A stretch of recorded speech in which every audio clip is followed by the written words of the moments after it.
พี่น้องเอากับทักทายสบายดีพี่น้องเบิดสุขุสุคนบ่ว่าจะเป็นฝั่งไทยหรือฝั่งลาวพี่น้อง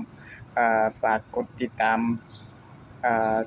ช่องหนึ่งนี่เด้อพี่น้องเป็นช่องเล็กๆอาจจะบ่ใหญ่พี่น้อง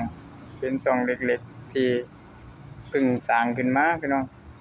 ฝากติดตามผลงานของบ่าวน้อยChannel นี่เด้อพี่น้องเด้อถ้าว่าจะเป็นฝั่งไทยฝั่งลาวก็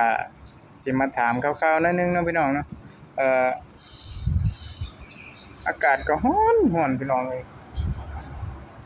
ก็ทักทายมื้อนี้ก็เป็นมื้อวันเสาร์พี่น้องเป็นมื้อวันที่18พี่น้องเป็นมื้อวันที่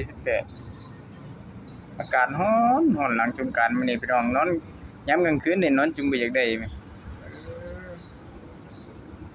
มื้อคืนนี่พี่น้องนอนบ่ได้ในห้องเอ่อ เปิดเข้าไปเนี่ยปั่นไฟเที่ยงคืนก็นอนบ่ได้พี่น้องลุกมาอาบน้ำอยู่เบิดคืน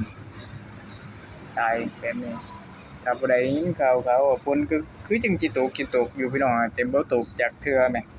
อยู่ฝั่งใดก็คือเป็นคือจังซี่อยู่บ่พี่น้องร้อนลองคอมเมนต์มาเบิ่งนี่เด้อพี่น้องแล้วคอมเมนต์มาเบิ่งในอ่าแลกความคิดเห็นกันพี่น้องร้อนอีหลีพี่น้องดึก ยามกลางวันนี่มีลมเป่าพัดอยู่แต่ว่ามันมืดฟ้านี่ครึ้มคือจังฝนสิตกแต่ว่าบ่เห็นตกจักเทื่อพี่น้องเอ้าคลิปนี้ก็มาทักทายกันพี่น้องเอ้ยเนาะพี่น้องเอ้ยอากาศก็ร้อนอยู่ไสก็ยากพี่น้องเอ้ยช่วงนี้เอ่อเข้ายากมากก็แพงยามแมลงก็ร้อนพี่น้องเอ้ยเนาะก็ทักทายสบายดีพี่น้องฝากกดติดตาม